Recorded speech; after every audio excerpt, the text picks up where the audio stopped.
To me personally, anytime something affects your daily life, then it's time to get that looked into further. At CNC Hearing and Balance, we have a team of people because it really isn't, typically there isn't just a magic pill that you can take to get rid of your dizziness or your vertigo. Sometimes if you want to look at it, if you're lucky enough, there is a magic pill you can take.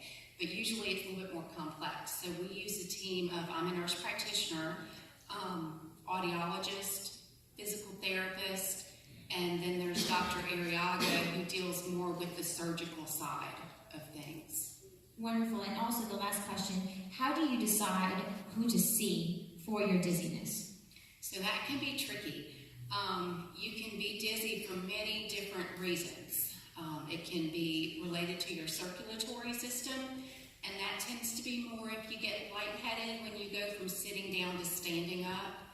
That would typically need to be seen by a cardiologist, or your primary care doctor would be a good place to start.